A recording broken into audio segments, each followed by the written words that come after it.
പ്രിയ സ്നേഹിതരെ, സ്വന്തം പേരിൻ്റെ പര്യായമായി സന്ദേഹി എന്ന നാമം ചേർത്ത് വയ്ക്കാവുന്ന ഒരാളുണ്ട് അപ്പോസ്തലന്മാരിൽ.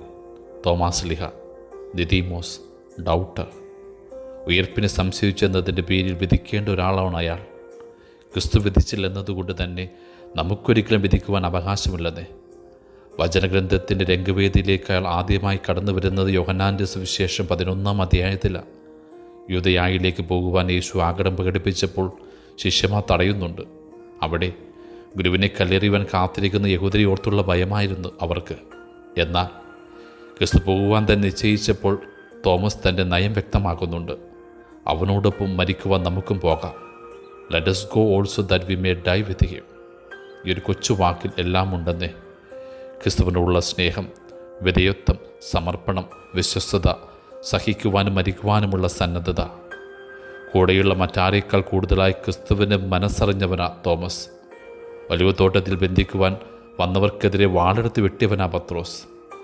തങ്ങളെ സ്വീകരിക്കാത്തവരുടെ മേൽ അഗ്നിയിറങ്ങി നശിപ്പിക്കണമെന്ന് ആഗ്രഹിച്ചവനാ യോഹന്നാൻ. ക്രിസ്തുവിന് വേണ്ടി ആക്രമണത്തിൻ്റെ മാർഗം തിരഞ്ഞെടുത്തവർ. എന്നാൽ തോമസ് അങ്ങനെയായിരുന്നില്ല. ജെറുസലേമിലേക്ക് ക്രിസ്തു തിരികെ പോയാൽ യഹൂദർ വധിക്കപ്പെടുമെന്നും അവൻ കൊല്ലപ്പെട്ടാൽ അവന് വേണ്ടി നമ്മളും മരിക്കണമെന്ന് പ്രഖ്യാപിക്കുവാൻ ഒരുപാട് ധൈര്യം വേണമെന്നേ. പ്രതിരോധത്തെക്കാൾ ആത്മപരിത്യാഗത്തിൻ്റെ മാർഗം തിരഞ്ഞെടുത്തവൻ. അപാരമായ ധീരതയും ക്രിസ്തുവിനോട് തീവ്രമായ വിശ്വസ്തതയും ആഴമായ പ്രതിബദ്ധതയും ഉണ്ടായിരുന്നവൻ. സ്വന്തം പ്രാണൻ പോലും സമർപ്പിക്കുവാൻ സന്നദ്ധനായവൻ. അതുകൊണ്ട് തന്നെ സംശയം അവൻ്റെ ബലഹീനതയുടെ അടയാളമായി വിധിക്കുവാൻ വരട്ടെ. ആ സന്ദേഹത്തെ അവിശ്വാസമായി മുദ്രകുത്താൻ വരട്ടെ. തനിക്ക് മറ്റുള്ളവരോടൊപ്പം ഉദ്ധതനെ കാണാനായില്ലല്ലോ എന്ന സങ്കടത്തിൻ്റെ പ്രതിഷേധമല്ലേ അവൻ്റെ ആ സംശയം. മുറിവേറ്റ ഹൃദയത്തിൻ്റെ പിണക്കമല്ലേ അത്.